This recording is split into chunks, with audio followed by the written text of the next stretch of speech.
¿Qué tal? Buenas noches a todas y todos. Vamos a dar inicio al sexto encuentro del Seminario Generando la Ciencia Política.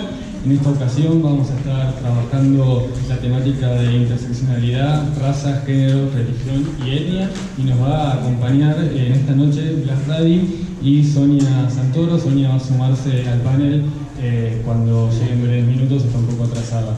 Así que para no demorarnos más, vamos a dar inicio a este seminario. Antes que nada quería agradecerles a todos y todas las que se han acercado para participar en este cambio de sede que hemos tenido que realizar hasta último momento, pero bueno, agradecemos el esfuerzo y el interés de cada uno de los presentes para poder asistir. También quiero agradecer especialmente a Blas por la predisposición de participar en este seminario, y también a Sonia, que se lo vamos a reiterar cuando llegue. Vamos a hacer una breve presentación informal de nuestro expositor.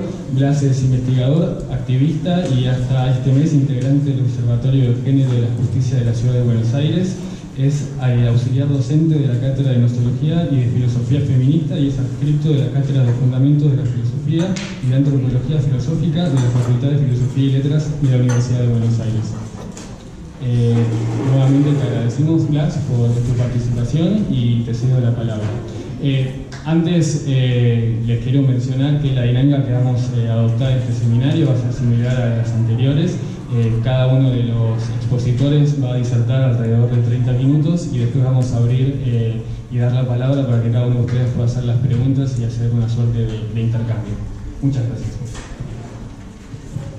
Bueno, muchas gracias por la presentación y también por la invitación, y gracias a ustedes por estar acá. Si no les molesta, yo me pararía para poder ver hacia el fondo y también que me puedan ver a mí. Bueno, había preparado también una breve presentación. Yo fui presentado, enfatizo en algunas cuestiones que quizás pueden llegar a ser relevantes en el curso de mi exposición. Soy profesor de filosofía por la Universidad de Buenos Aires y doy clase en la Facultad de Filosofía y Letras. Doy clases de teoría del conocimiento, gnoseología se llama la materia, y de filosofía feminista que se está dictando este cuatrimestre. Y soy activista trans también. Eso va a ser relevante quizás en la segunda parte de mi exposición. La estructuré con dos secciones. En primer lugar, pensé que un punto de partida relevante, dado el tema que nos convoca, puede ser efectivamente el tema de interseccionalidad. Y a continuación me gustaría referirme sobre esa base a una serie de cuestiones que considero que son relevantes vinculadas con las políticas trans, por lo menos las políticas trans ahora en Argentina. No sé si, justamente entiendo que es una propuesta novedosa la de estos encuentros. Hay personas que vienen siguiéndonos de manera regular, que hay personas que se pueden sumar, que forman parte de una cursada o no. Así que preparé en primer término una base introductoria con relación a interseccionalidad, sin suponer un recorrido previo para que podamos hacer el mismo recorrido. Si hay alguna duda o pregunta o algo, inquietud, pueden interrumpirme y vamos conversando. Entonces partimos de la teoría de la interseccionalidad. Para quienes no escucharon nunca antes hablar de este tema, les cuento, si no también recordarán, la teoría de la interseccionalidad fue introducida por la profesora Kimberly Crenshaw en un artículo del año 1989. Es un artículo en el que ella buscaba contribuir, en particular, a explicar la opresión de las mujeres negras en Estados Unidos. Lo dicho hasta acá es muy poco para caracterizar la teoría de la interseccionalidad, pero yo creo que tenemos suficiente como para hacer algunos señalamientos que son relevantes. En primer lugar, que la teoría de la interseccionalidad se desarrolla en el contexto estadounidense. Con lo cual, cualquier traslado, que de hecho tuvo y tiene muchos, debe o por lo menos debería estar acompañado de una reflexión particular acerca de ese traslado cultural. Y en segundo lugar, otro factor relevante para pensar en la teoría de la interseccionalidad tiene que ver con que el foco de la profesora Crenshaw está puesto, en principio al menos, tal como ella desarrolla la teoría de la interseccionalidad en esta instancia, en las experiencias particulares de opresión de las mujeres negras. Si bien su producción intelectual es heredera del movimiento feminista y del movimiento antirracista de los años 60 y 70, el desarrollo de la teoría de la interseccionalidad supone una fuerte crítica a ambos. Una crítica al movimiento feminista y una crítica también al movimiento antirracista. La crítica que supone es articulada en ese contexto fundamentalmente por el feminismo negro, también en desarrollo en el contexto estadounidense. La emergencia del feminismo negro o el surgimiento del feminismo negro por lo general se suele identificar, por supuesto, desde una perspectiva historiográfica que pone su foco en Estados Unidos. Se suele identificar con la fundación de la Organización Nacional Feminista Negra en Nueva York en el año 73.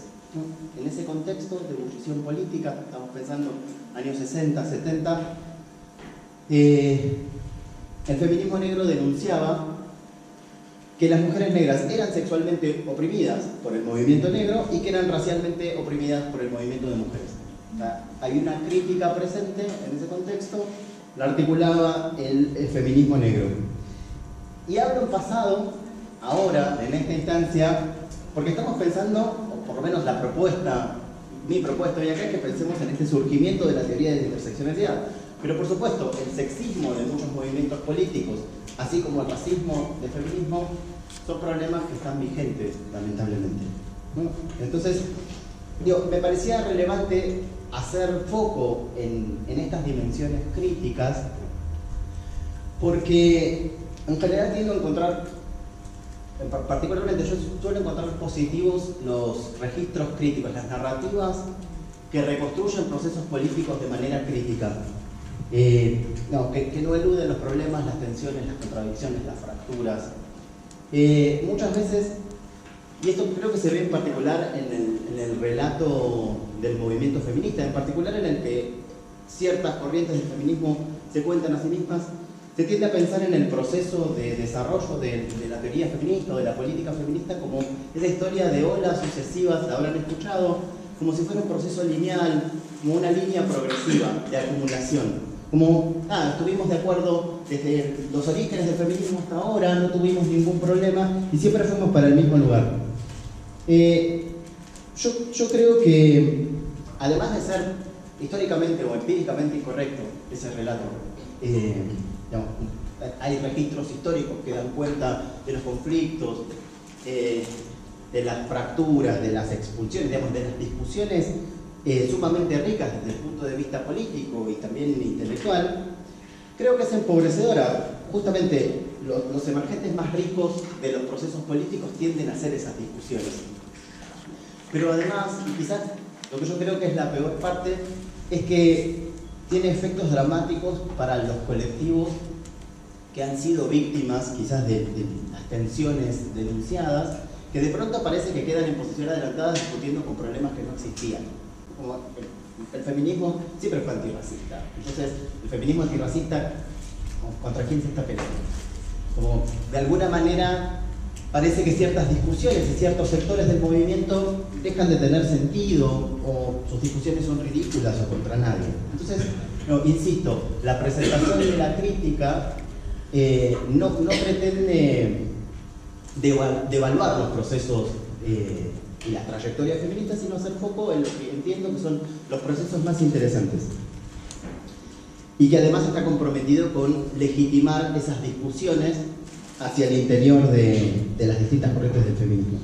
Bueno, retomando, la interseccionalidad aparece como una crítica a movimientos que buscan el cambio social desde una única perspectiva. Hablamos del movimiento antirracista y del movimiento feminista o cierto perfil del movimiento feminista, entendiendo desde esta perspectiva de la interseccionalidad, por el contrario, que hay muchos vectores de opresión que interactúan y que operan de manera simultánea, ¿no?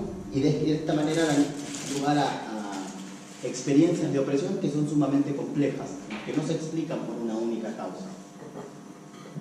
Crenshaw en particular se refiere a la experiencia de una mujer, que es a partir de conocer la experiencia de esta mujer empieza a pensar y a dar forma al desarrollo de lo que después va a ser la teoría de de la interseccionalidad.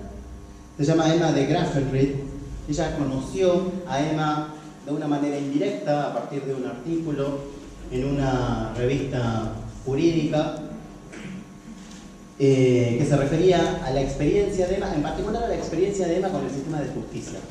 Emma había hecho una demanda en la justicia, una demanda contra una empresa por una experiencia de discriminación basada en el género y en la raza. Su demanda había sido desestimada por el juez. El juez no solamente había desestimado esta demanda, sino que además había escrito un artículo y lo había publicado. Y Crenshaw, bueno, tiene acceso a este artículo y empieza a reflexionar al respecto y a dar forma a esta teoría de la interseccionalidad. Decía, bueno, ella pretendía, digamos, presenta esta denuncia contra una empresa porque esta mujer Emma, pretendía sumarse como trabajadora y la empresa le había negado el trabajo, ¿no? Por eso, esa es la razón por la cual presenta una demanda contra esta compañía y lo hace en los términos de discriminación racial y de género. ¿Por qué la demanda no prosperó? Porque el juez consideró que la empresa de hecho contrataba a personas negras. La verdad es que efectivamente había personas negras trabajando en la empresa y el juez consideró también que la empresa también contrataba a mujeres. También era un hecho, había mujeres trabajando en la empresa. Entonces, a los ojos del juez que recibió ese caso, no se trataba de un caso de discriminación racial ni de discriminación de género, ¿no? Había una serie de cuestiones fácticas, concretas, a las que podía hacer referencia para decir, bueno, no, esta empresa no discrimina. Ahora, en este escenario, Crenshaw lo que puntualiza es que la demanda de Emma estaba señalando otro punto que al juez se le pasa por alto. Las personas negras que contrataban la empresa eran hombres y las mujeres que estaban trabajando en la empresa eran blancas. La experiencia particular de las mujeres negras no estaba considerada ahí. En algunos casos van a encontrar, o habrán leído ya, Crenshaw utiliza una metáfora espacial para pensar y para ilustrar esta idea de interseccionalidad. Y habla del cruce de caminos, ¿no? Y lo que dice es que las mujeres negras, porque en particular ella está pensando, por lo menos en esta instancia inicial, en las mujeres negras, a diferencia de las mujeres blancas y a diferencia de los varones negros, en ese cruce de caminos muchas veces son atropelladas por muchas fuerzas que incluyen el sexismo y el racismo. Y se ven, además, perjudicadas por la legislación en materia de discriminación que reconoce a una de esas fuerzas operadoras. Hola, ¿qué tal? No sé si quieren que hagamos un paréntesis y sigo adelante. Bueno, hasta acá estamos bien. ¿Hay alguna pregunta, alguna crítica, objeción? Esto, digamos, pensar la opresión, las experiencias de opresión o las experiencias de discriminación en esos términos, ¿no? En términos en los que son explicados por una única causa, por un único factor, tienen consecuencias negativas, digamos, tienen consecuencias epistémicas y consecuencias políticas que en los dos casos son consecuencias negativas.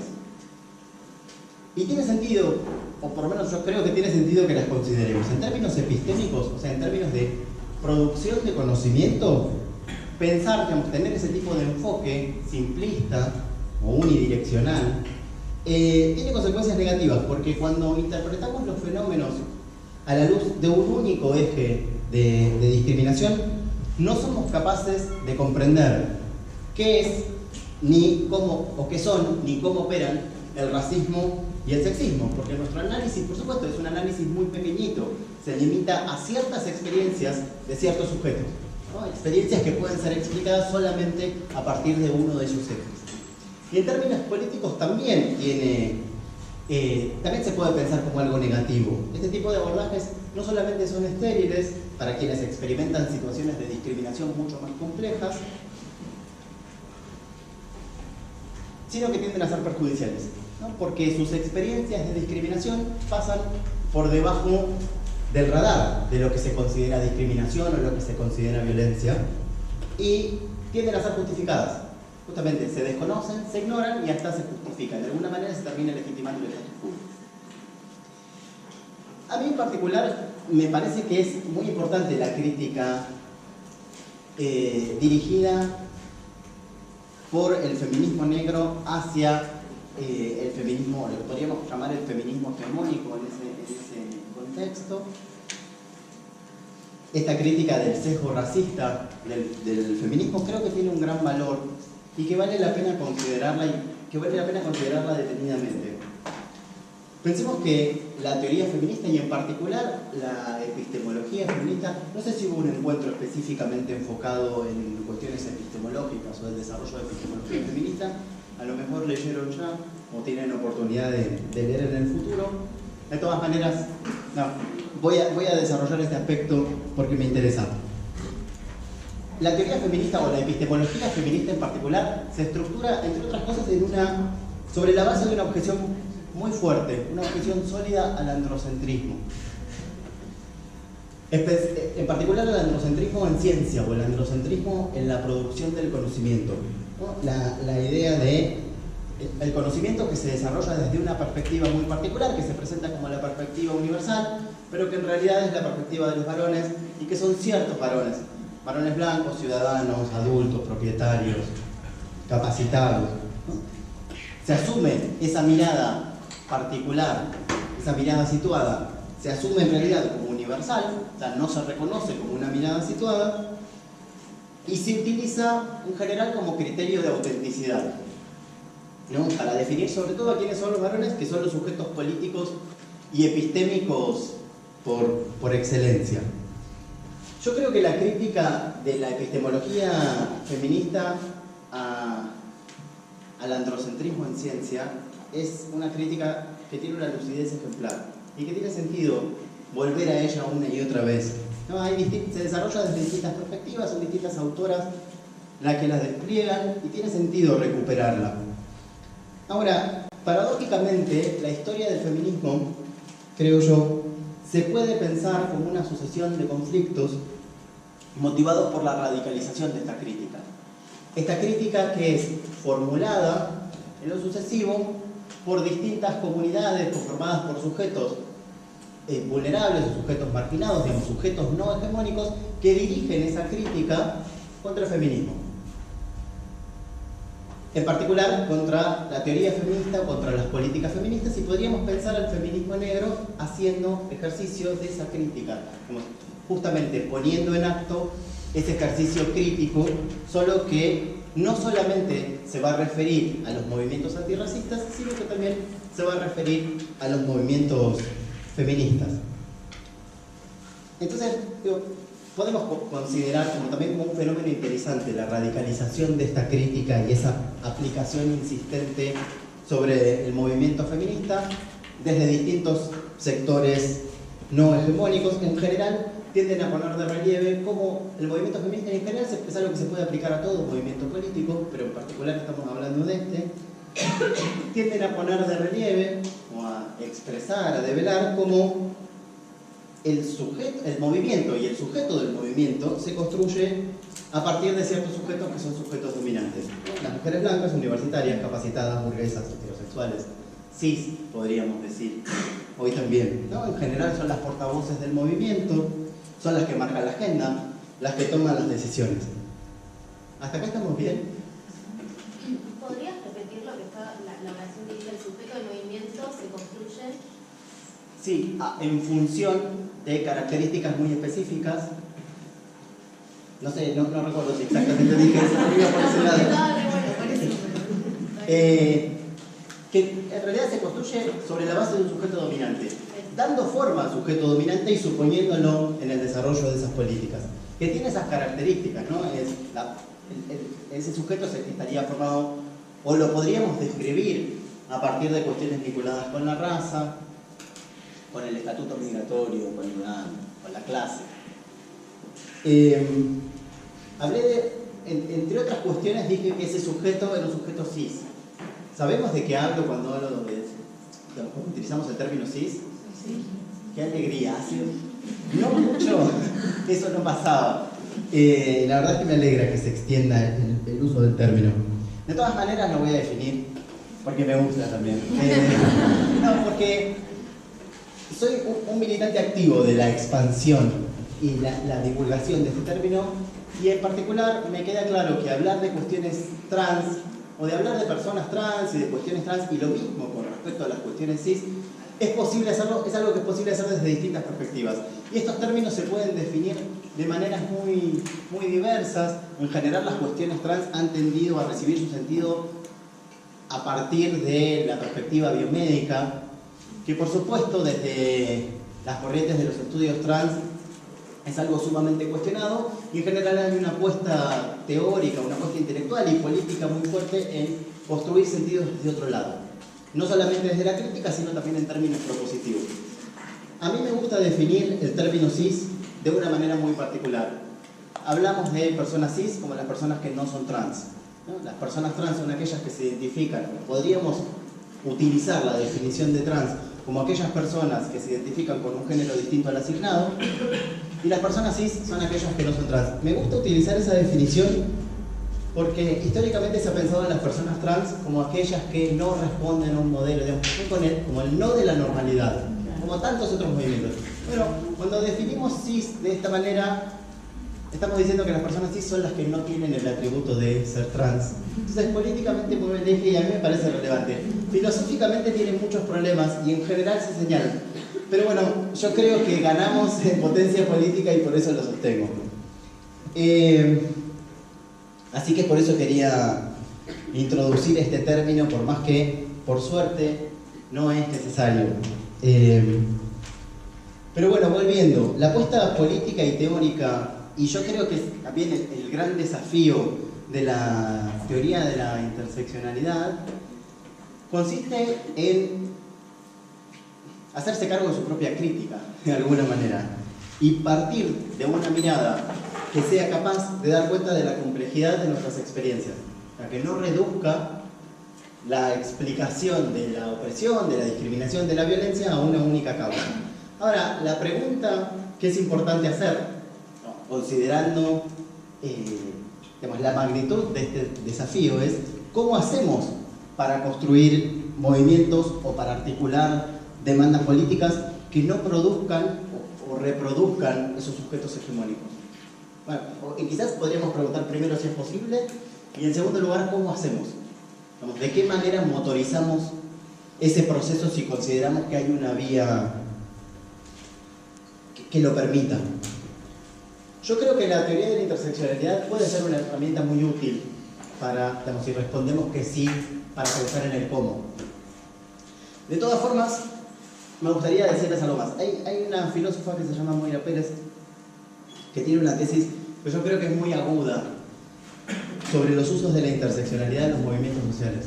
Ella hace un análisis del rol que ocupa la interseccionalidad en los discursos de los movimientos sociales, y lo que ella dice es que la interseccionalidad es una promesa. Y en tanto promesa, sabemos que una promesa, entre otras cosas, no tiene que ser cumplida. En la medida que se cumple, deja de ser promesa. Entonces, permanece siempre como, por lo menos lo que dice Moira, yo estoy de acuerdo con ella, es que es un proyecto a futuro, ¿no? Que no se va a cumplir jamás. Con demasiada frecuencia se parece a la letra chica de las propagandas, que dice, bueno, promoción válida también para negras, chicanas, lesbianas, etc. Pero hay que generar las condiciones para que sea esa promoción válida para todas esas personas, solo que nunca se generan, ¿no? Queda como una tarea pendiente a desarrollar para el futuro, ¿no? Dejamos como al final de nuestra presentación, centrada en un sujeto hegemónico, dejamos una larga lista de etcéteras a los que eventualmente les va a tocar el turno, pero parece que ese turno no llega nunca. Yo creo que esto es justamente porque, digamos, la lógica de la política de la identidad, ¿no? Los movimientos que se articulan en torno a identidades fuertes, implican lógicas jerárquicas, ¿no? Que entre otras cosas, además de una jerarquía de sujetos, hay una jerarquía de urgencias. Primero nos ocupamos de un grupo, casualmente siempre es ese grupo que responde al modelo del sujeto dominante, y en el futuro, cuando hagamos la revolución, cuando caiga el patriarcado, bueno, va a llegar el momento, o quizás, digamos, en términos más utópicos, suponemos que cuando caiga ese enemigo, entendemos que es el enemigo principal, los demás problemas se van a resolver, solo, sin que hagamos nada específico al respecto. Yo creo que en este escenario es posible plantear otras preguntas, o por lo menos a mí me resulta interesante y las quiero compartir con ustedes. En primer lugar, si es posible realmente una política interseccional. Quizás podemos seguir pensando, no espero que lo respondan ahora. Y también creo que podemos ir todavía un poco más lejos. Y es más, creo que es necesario ir todavía un poco más lejos, porque de alguna manera nuestros movimientos políticos producen esos sujetos que reclaman, ¿no? Nos organizamos en torno a identidades y producimos esos sujetos que estamos reclamando. Ahora, pienso, dadas las consecuencias negativas que sabemos observar en esos procesos, ¿es posible no atar nuestros programas de cambio social a la codificación de sujetos homogéneos, atemporales, clausurados una vez y para siempre, organizados en torno a ciertas experiencias que ya consideramos lo suficientemente legítimas para autorizar? Si es posible, ¿cómo hacemos? ¿O cómo hacemos para no reproducir ese modelo identitario que tiene todas las exigencias que implica la identidad para un movimiento político? Yo creo que a esta altura algo que podemos tener en cuenta y quizás hasta poner de relieve es que la consolidación de las políticas de la identidad, de los términos problemáticos que mencioné, las políticas de la identidad tienden a dejar gente afuera. Y por lo general, ese mecanismo de justificación de, bueno, ¿por qué nos ocupamos de este segmento de la población y no de otro? Tiene que ver, sobre todo, con mirar a un sujeto más hegemónico todavía y decir, bueno, pues estamos luchando contra aquellos que están allá arriba. Está bien, pero en general las personas más perjudicadas no suelen estar entre los sujetos hegemónicos, sino que tienden a ser otras poblaciones cuyas experiencias están atravesadas por múltiples vectores de opresión y que, como decía, su turno nunca llega. Entonces, yo creo, para tener en cuenta estas preguntas de cómo hacemos para no reproducir este modelo identitario que tantos problemas tienen, algo que tenemos que tener en cuenta es que esta consolidación de las políticas de la identidad y todos los problemas que tienen las políticas de la identidad no se originan en una cuestión de falta de conocimiento. Si así fuera, si fuera una cuestión de mera falta de conocimiento, tendríamos un problema cuya solución es muy sencilla, ¿no? La educación resuelve ese problema. O sea, si se trata de un mero no saber, es una ignorancia entendida en esos términos como un mero no saber, es algo muy difícil de solucionar, ¿no? Tenemos que producir y divulgar conocimiento que sea capaz de instruir a las personas que no saben, que no entienden, para que cambien de dirección. Como les decía, yo soy docente, yo creo en el poder transformador de la educación, pero también creo que esta idea de la ignorancia es sumamente ingenua. Estamos hablando de dinámicas de poder y las decisiones que tomamos, sobre todo en espacios políticos, responden a estas dinámicas de poder. Entonces, es ridículo pensar en estrategias políticas, por lo menos yo creo que es ridículo pensar en el diseño de estrategias políticas como si estuviéramos haciendo un cálculo matemático, que decimos, no, me equivoqué de número, lo borro, lo corrijo y sigo adelante. Yo creo que a veces hay como un exceso de confianza en la lógica del desvelamiento, que hay varias generaciones intelectuales, sobre todo herederas de Foucault y de postestructuralismo, que confían ciegamente en esta hermenéutica de la sospecha, ¿no? Los poderes mágicos del desvelamiento, la desnaturalización, el desocultamiento, pero como si la exposición de un problema fuera equivalente al reconocimiento del problema y como si además el reconocimiento del problema fuera equivalente a la solución. Entonces yo acá te desvelo, te sesgo de género, por lo tanto ya hice todo lo que había que hacer y el problema se resolvió. No funciona así. Sería genial que funcionara así, pero no es tan sencillo. Y la verdad es que, y esto lo digo también por experiencia, tal vez suene pesimista y acaso sea pesimista, creo que el hecho de que algo nos parezca fácil sobre todo en la arena política, ya podemos tomarlo como un indicio de que estamos pensando de manera equivocada, porque en general no es fácil. Y venía para acá y pensaba, bueno, ya que voy a hablar de pesimismo y equivocaciones, ¿por qué no hablarles de mi propia experiencia política? No en términos de un discurso catártico y autoflagelante, porque no me voy a referir a mí. Quizás eso quedaría para otro encuentro de stand-up.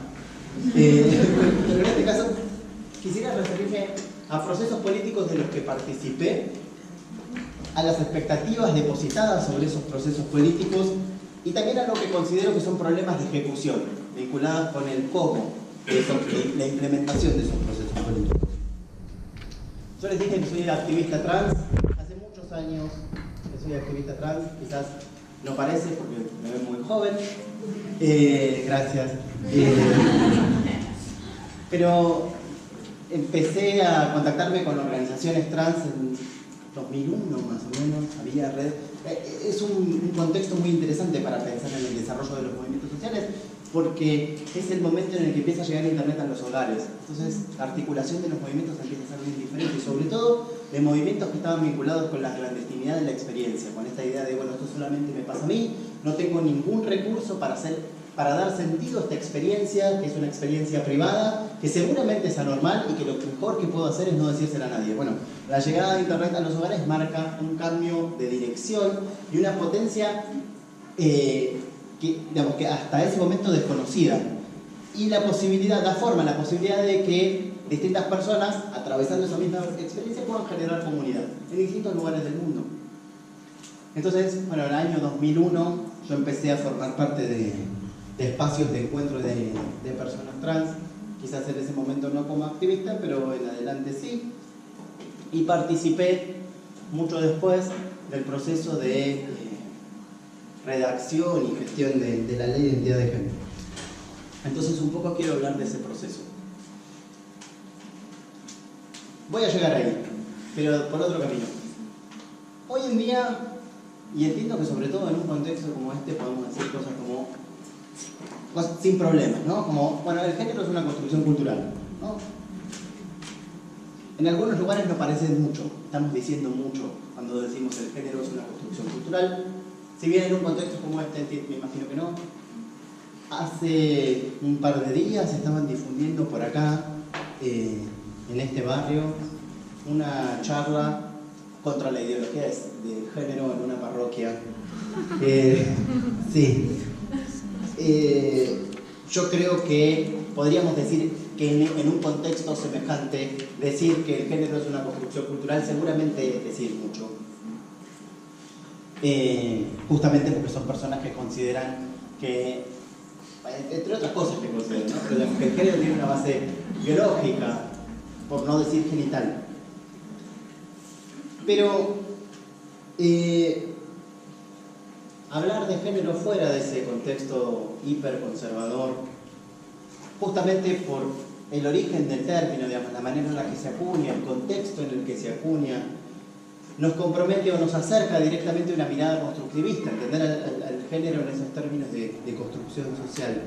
Justamente el concepto de género fue acuñado en un contexto biomédico en los años 50 para pensar en roles vinculados con, digamos, en roles culturales, especialmente de aquellas personas que no respondían a lo que se esperaba que fuera, de acuerdo a un modelo normativo, que se esperaba que fuera un hombre o una mujer. No sé si habrán tematizado los traslados culturales del término género en alguna otra charla, pero en particular el contexto, el término, como les decía, se acuña en ese contexto biomédico sobre la base de una serie de análisis. Podemos trabajar eso si quieren en algún otro encuentro, pero análisis sobre personas trans e intersex. Entonces ese es el contexto. Con posterioridad, casi 20 años después, lo recupera la teoría feminista, justamente valiéndose de esta distinción entre, quizás en los términos de naturaleza-cultura, a la que se prestaba el concepto de género pensado en esos términos. Pero bueno, como decía, en ciertos contextos decir hoy, por más que esto, este concepto fue acuñado en los 50, hoy decir que el género es una construcción cultural es decir mucho, y en otros contextos es decir poco o nada. Ahora, justamente aprovechando que no estamos en la parroquia de las esclavas de Jesús discutiendo en contra de la ideología de género, vamos a partir de esta idea. Bueno, ya sabemos que el género es construido. Ahora, lo que es interesante pensar sobre esa base es cómo cambió la construcción en el curso de los últimos años, sobre todo porque en los últimos 30 años los cambios se precipitaron. Y quizás en los últimos 5 o 6 años en Argentina es algo que podemos decir muy de cerca. Y creo que es interesante considerar la manera en la que se construye, sobre todo teniendo en cuenta conceptos como, bueno, a veces a mí me gusta pensar en términos de cambio de paradigma, para pensar en los conceptos nuevos o en las nuevas perspectivas para pensar el género, pero creo que esos cambios paradigmáticos no serían tales si los pensamos desde una mirada crítica, y me interesa compartir esa mirada crítica con ustedes. Y para eso pensé ilustrarlo con una anécdota. Pero ahora pregunto antes, ¿estamos bien hasta acá o hay alguna pregunta? ¿Sí? Para pensar en los cambios vinculados con nuestra manera de entender el género, y sobre todo esos cambios que se precipitaron y se precipitaron en particular en nuestro país en los últimos años, les decía, me interesa compartir una anécdota del día de hoy. Hoy yo fui más temprano a sacarme sangre, soy donante de sangre. Y nada, soy donante habitual, cuando no recibo ningún pedido específico, voy a un hospital público espontáneamente a donar, saben que es algo que se puede hacer. Y me puse a leer en la sala de espera, porque había distintos materiales para las personas que estábamos esperando ahí, y encontré que había un volante con información sobre la ley de identidad de género. En un hospital público hay información del Ministerio de Salud sobre la ley de identidad de género. Se explica qué es la ley de identidad de género, cuál es, cómo se define identidad de género, cuáles son las prestaciones médicas que están cubiertas. Por supuesto, podemos hablar de cómo no están cubiertas, pero no importa. La ley y la reglamentación lo indican, y este volante tenía esa información también. También se detallaban cuáles eran las buenas prácticas en el consultorio, cuáles eran las prácticas que no están admitidas. Un material breve, muy interesante, destinado a que fuera leído por el público, digamos, las personas que asistían como yo a donar sangre. Ahora, al lado de esos volantes había un documento, también, bueno, en este caso era un documento a color, con hojas A3, hojas grandes, anillado y plastificado, que estaba abierto en una página donde se detallaban las diferencias entre varones y mujeres. Por supuesto, había un varón y una mujer dibujados, y había como un zoom de sus genitales, como para explicarnos propiamente cuáles son las diferencias entre varones y mujeres. Yo les digo, de verdad, les cuento esto con un doble objetivo. Mi primer objetivo con la selección de esta anécdota hoy acá es que vayan a donar sangre. No tiene nada que ver con la exposición. Pero hago este paréntesis para contarles. A los hospitales públicos no les sobran los recursos, les faltan. Y entre los recursos que les falta sangre. El gobierno, ni ningún gobierno ni ninguna administración se los puede garantizar. Eso es algo que tiene que garantizar la ciudadanía. Entonces, muchas veces reclamamos porque hay ciertas personas que no pueden donar, pero después no vamos a donar. Necesitan más o menos 20 personas por día, van 5. Macri no va a ir al hospital de clínicas. No le estamos donando a él. Pero bueno, por otra parte...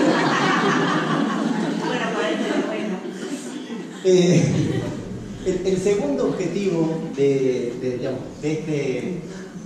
esta referencia es que reflexionemos sobre las maneras en las que entendemos el género en la vida cotidiana. Pero esta es una experiencia diaria, una experiencia que no tiene nada de excepcional. Encontrarnos con materiales que están elaborados sobre la base de ideas de género completamente distintas y antagónicas es parte de nuestra experiencia cotidiana. Todo el tiempo nos encontramos con documentos o con discursos que están organizados o que tienen una idea por debajo, una idea supuesta de lo que es el género, que es diferente. En un país donde tenemos una ley de identidad de género que dice lo que dice. No sé también si han trabajado en algún momento, en algún otro encuentro o dentro de su propio recorrido particular sobre la ley de identidad de género. Como les contaba, yo participé del proceso de redacción y de posterior gestión de la ley de identidad de género, y mi compromiso político en la participación, digamos, de ese proceso, les digo la verdad, no se reducía, o por lo menos lo que yo esperaba, era que el resultado de ese proceso no fuera solamente un instrumento que permitiera a las personas trans cambiar su documento y acceder a ciertas terapias o ciertos tratamientos quirúrgicos. Por supuesto, esperaba que eso pase, pero esperaba además que fuera acompañado por un cambio institucional. Digamos, nuestra sociedad está generalizada, por lo tanto, debían cambiar también todas las instituciones que están organizadas en función de una cierta idea de género, que son todas las instituciones. Entonces, nada, yo pensé en algún momento, y por eso hablaba de expectativas que no se cumplen, pensé que una vez que la ley de identidad de género fuera aprobada, esa aprobación no se iba a traducir en personas cambiando los datos de su documento o yendo al hospital para hacer tratamientos hormonales o intervenciones quirúrgicas, sino que se iba a traducir en un cambio institucional, un cambio cultural, o sea, un cambio generalizado. Eso no ocurrió. ¿Qué ocurrió? Bueno, yo creo que lo que ocurrió es que pensamos a la ley de identidad de género en función de lo que yo llamo lógica de la adición, de la suma. Llegó la ley de identidad de género, tenemos la ley de identidad de género en este país. ¿Qué hacemos con ella? Bueno, la incorporamos como si fuera un fascículo más de lo que sosteníamos sobre el género. Entonces, seguimos pensando el género tal como lo hacíamos, y en el último capítulo añadimos un apartado específico sobre lo que dice la ley de identidad de género. Entonces, hablamos de varones, hablamos de mujeres y hablamos de personas trans. Hay varones y mujeres, como los del documento que estaba hoy en el hospital, ¿no? Los varones son los que tienen pene, las mujeres son las que tienen vagina y útero, y hay personas que no se identifican de esta manera y cambian. Pero esa lógica, esa matriz a partir de la cual entendemos cómo funciona el género, la mantenemos. La ley de identidad de género establece que la identidad de género es una experiencia subjetiva. Dice que en particular dice que es una vivencia interna.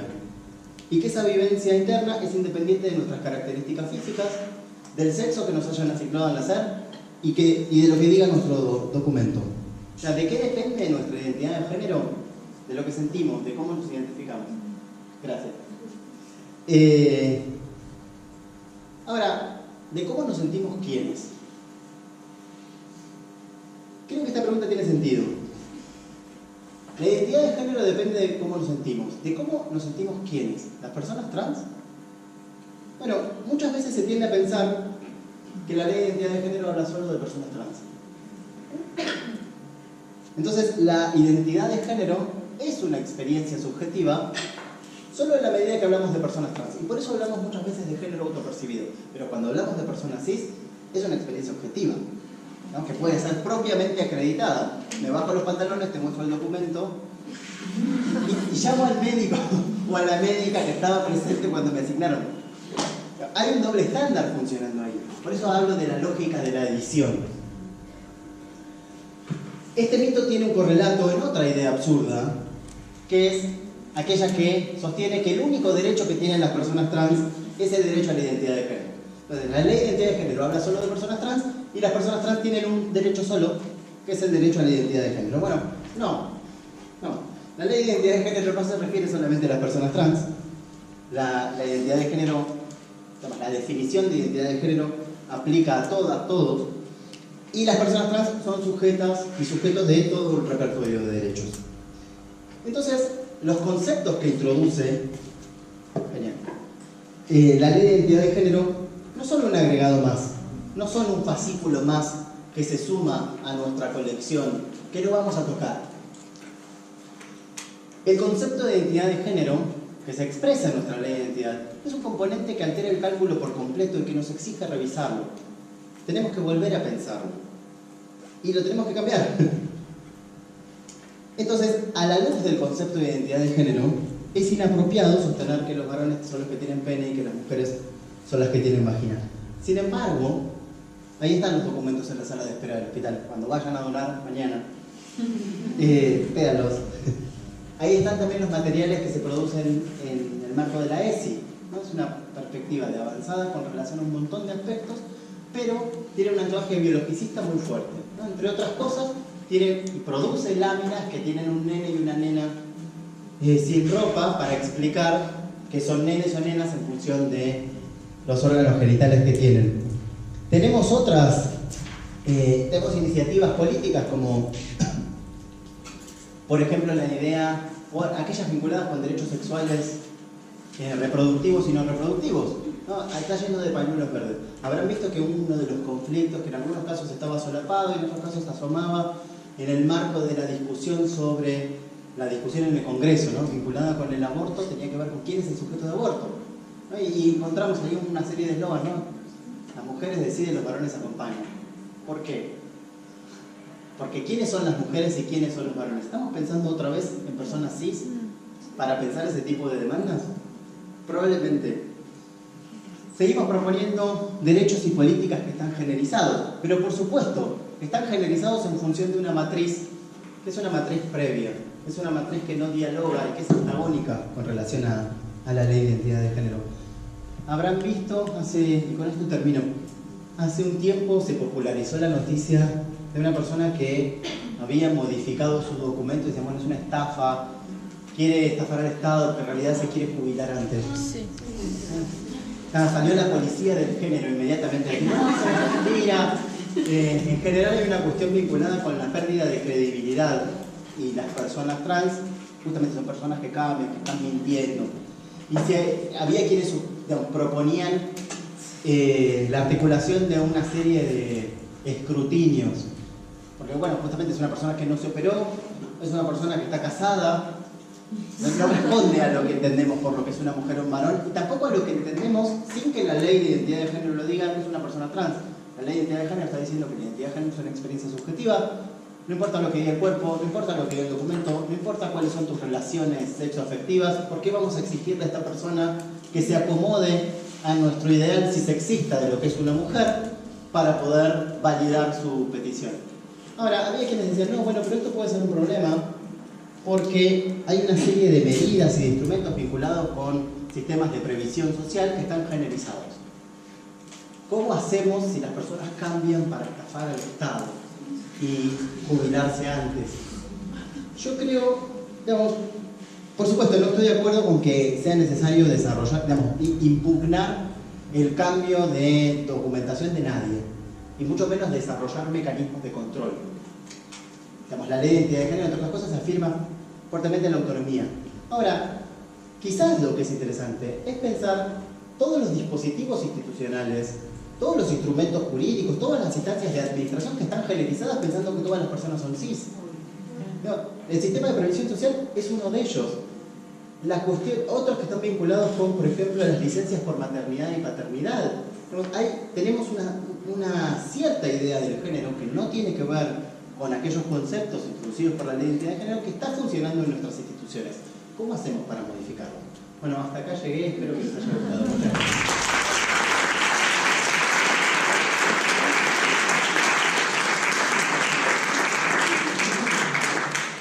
Bueno, muchas gracias Blas por tu exposición. Le damos la bienvenida a la mesa a Sonia Santoro. Sonia es licenciada en Ciencias de la Comunicación y diplomada en Género y Comunicación. Es periodista y escritora, formó parte del suplemento Las 12 de Página 12 y actualmente es redactora de la sección Sociedad del mismo diario. Ha escrito y editado libros en relación a la temática del género, vinculada al periodismo, y fue galardonada con distinciones y premios por su labor periodística con perspectiva de género. Gracias primero por estar presente, y la idea por lo menos del seminario es que puedas disertar alrededor de 30 minutos, 35 minutos, y después vamos a abrir el panel para que los presentes puedan hacerte cualquier pregunta a vos y hablar sobre su intervención. Muchas gracias. Bueno, buenas noches a todas, todos, todes. Dos cosas antes de empezar. Estoy muy contenta de estar en esta facultad porque soy egresada de acá, estudié comunicación y no he vuelto tanto, vuelvo de vez en cuando, pero siempre se siente lindo volver al lugar que nos formó. Y la otra cuestión que quiero contarles brevemente antes de empezar es que sí, escribo en Página 12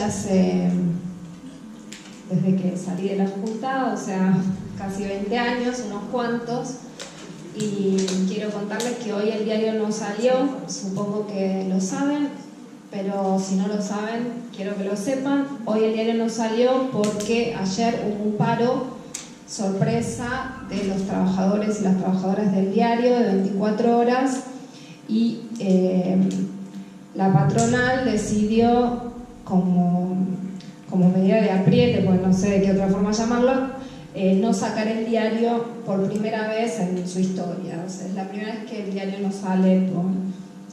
sale en papel, ¿no? Por un motivo como este. Así que la situación es muy grave. En el diario no nos pagan, no nos aumentan, los sueldos están súper atrasados, no aumentan, este año no aumentaron nada, recién ahora están pagando en cuotas la paritaria del año pasado, que además fue firmada por un gremio que es la UTBA, que no tiene ningún respaldo por parte de la gran mayoría de trabajadores y trabajadoras de prensa. Así que digamos que la situación es compleja, muy compleja en el diario. Entristece pensar que un diario con la línea editorial de Página 12 tenga las mismas prácticas que cualquier empresario, ¿no? Esperaríamos otra cosa, en general esto no se cuenta, por eso quiero contarles que, bueno, si las prácticas son las mismas que las de cualquier empresario y cualquier CEO. Así que, bueno, eso, simplemente. Ahora sí, muchas gracias por la invitación. Y bueno, les cuento, pensaba qué les traigo hoy.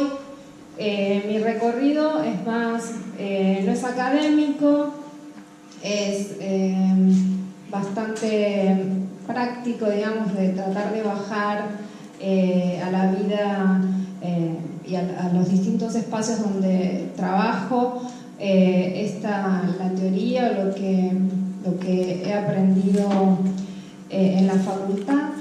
Y una cosa más quería decir, que estemos hablando hoy en la facultad de todos estos temas, para mí, que en toda mi carrera no vi jamás nada de las palabras feminismo, género, androcentrismo, puede ser, pero género y feminismo nunca en toda mi carrera. Digo, no soy tan grande, soy más grande, tengo unos cuantos años, pero los cambios se ven, se están viendo. Los cambios en los últimos años han sido abismales. Yo vengo trabajando estos temas desde hace mucho y la verdad que eso hay que reconocerlo, es notorio. Las leyes tienen sus límites, no podemos pedirle todas las leyes, tenemos que apropiarlas y exigirles, ¿no? Modificarlas y cambiar las prácticas. Bueno, entonces, ¿qué les traigo? Les traje dos trabajos que estoy haciendo. Por un lado, trabajo además en Página 12 en la Defensoría del Pueblo en el área de género. Ahí tenemos toda un área de capacitación, sensibilizaciones, trabajamos con escuelas secundarias. Y el año pasado hicimos un proyecto para analizar las publicidades de algunas revistas. Ese proyecto lo estamos terminando de armar, pero bueno, traje algunos datos de ahí que me parecen interesantes. Y la segunda cuestión es que estoy trabajando desde una ONG desde hace casi un año con la idea de llegar a un protocolo de actuación para una publicidad no sexista y diversa. Y bueno, quiero contar, esto lo estamos por presentar en octubre. Las dos cosas no las conté en ningún lado, así que tienen la primicia. Y las dos están un poco en gestación. Así que ahí vamos. Bueno, Entonces les cuento primero de la experiencia de este trabajo en las escuelas. Este trabajo se hizo en 2 comunas, en los segundos años de distintas escuelas de la comuna 1 y la comuna 15. ¿En qué consistía ese monitoreo? En realidad era parte de una campaña más amplia. Íbamos a estos segundos años 3 encuentros con cada grupo. En 2 encuentros trabajábamos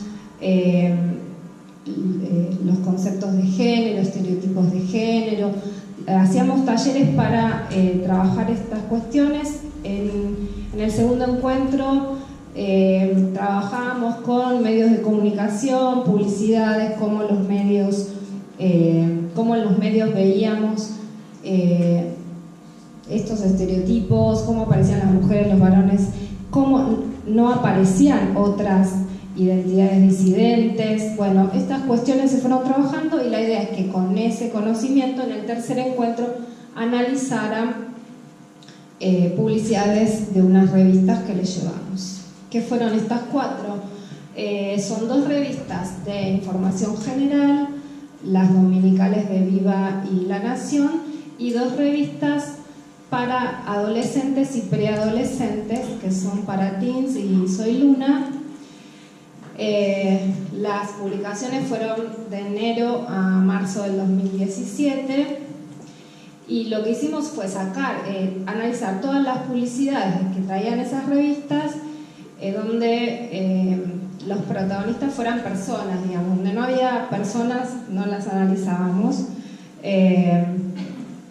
Y entonces, bueno, lo que buscábamos era, por un lado, sí, hacer un monitoreo, pero también tratar de que los chicos, las chicas miraran de otra manera lo que habitualmente consumen en los medios de comunicación y pudieran ver de manera concreta qué es lo que estaban vendiéndoles esas publicidades más allá del producto en sí mismo, ¿no? Bueno, vimos 144 avisos. Un primer dato que encontramos es que una de las preguntas o uno de los ítems les pedía que clasificaran a qué rubro pertenecía la publicidad que les habíamos dado para analizar. Encontramos que el rubro indumentaria es el más preponderante tanto en las revistas de información general como en las revistas para adolescentes. Bueno, género. Luego, hacíamos una serie de preguntas y después lo que les pedíamos es que identificaran los personajes principales de cada uno de esos avisos y los analizaran, ¿no? Les preguntábamos entonces que identificaran el género, pusimos femeninos, masculinos, otro género o transgénero, porque bueno, a ver, ese es un tema. En la práctica a veces tenemos dudas de cómo incorporar, ¿no?, esta variable y todo está construyéndose. Lo cierto es que los chicos no pudieron identificar en las publicidades ningún personaje que no correspondiera con identidad femenina o masculina. Bueno, ¿qué es lo que encontramos? Son todas cosas que digamos que lo que encontramos no nos sorprende, es lo esperable, pero lo que sorprende es que todavía subsistan estos modelos, ¿no? Lo que vemos es que la mayoría de los personajes que protagonizan las publicidades son mujeres o de identidad femenina y chicas, ¿no? Y vemos que en las revistas para adolescentes esto se acentúa. No sé si esto se llega a leer. ¿Qué vemos también? Bueno, las edades. Preguntamos a qué grupo etario pertenecen estos personajes y vemos que aparecen adultos, adultas. Es llamativo el bajo porcentaje de personajes adultos mayores, y vemos que esto se acentúa siempre en las revistas para adolescentes, como que todo lo peor, digamos, se acentúa más en las revistas para adolescentes. No sé por qué me está pasando, hay algo raro acá, bueno, se está viendo raro. Bueno, yo más o menos les cuento, quiero pasar medio rápido. Bueno, luego les preguntábamos por el aspecto físico, el color de cabello de estos y estas protagonistas. Vemos que aparece castaño y rubio, no aparece cabello negro, es muy bajo el porcentaje de cabello negro. Después que encontramos, dice, el 81% de los personajes con cabello negro aparecen en las revistas de interés general. Lo que vemos que el único color de cabello que aparece en mayor porcentaje en las revistas para adolescentes es el rubio, ¿no? O sea, cómo se va acentuando este modelo, ¿no?, de belleza de una mujer, una chica blanca, rubia, heterosexual. No sé por qué pasa esto. Bueno, me salté un montón, no importa. Bueno, les cuento. Les cuento un poco lo que... Hay varias filminas que faltan. Entonces, después lo que vemos también, que es bastante notorio si prestamos atención a las publicidades, es el modelo de mujeres y chicas muy delgadas o delgadas. Casi el 70% tenían esta imagen corporal. Y acá tenemos entonces un poco las conclusiones, por lo menos de esta primera parte, que nos dice que se reafirma ese modelo hegemónico, predominante, mujer joven, heterosexual, rubia, de piel blanca y delgada, que es un modelo que viene desde hace décadas, ¿no? Los estudios de género vienen analizando esto hace mucho, las publicidades fueron uno de los primeros objetos de estudio. Sin embargo, y a pesar de tantos avances que ha habido en los últimos años, las publicidades siguen sosteniendo o trabajando con estos modelos tan problemáticos, y preocupa especialmente que se acentúe más este modelo en las revistas para adolescentes, ¿no? Esto es como una primera extracción.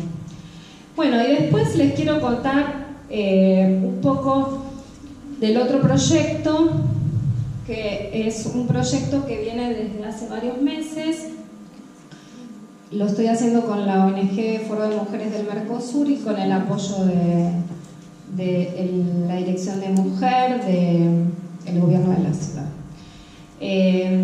Saben que, como les decía antes, las publicidades han sido problematizadas por los estudios de género, de comunicación, desde hace décadas. Hay distintas propuestas para modificar las publicidades. Hay académicas que se han dedicado mucho tiempo a esto, como Gloria Bonder, que bueno, después es como que desistió cuando vio que era muy difícil, ¿no? Pero cuando hemos hablado con ella, nos hablaba de las dificultades de lograr modificar cosas en un ámbito donde se mueve tanta plata, ¿no? Sin embargo, creo que algunas cosas están cambiando. Entonces, bueno, la propuesta era lograr generar un protocolo, un código de conducta para incorporar a las agencias de publicidad en los distintos espacios, en el mundo publicitario, digamos, para producir contenidos con más responsabilidad, con responsabilidad social, ¿no? Que es algo que suelen olvidar los publicistas y las publicistas. Entonces, primero hicimos una pequeña investigación, no es una investigación científicamente válida, pero sí nos permitía extraer algunos datos de estudiantes o gente que se mueve, que trabaja en el mundo de la publicidad, ¿no?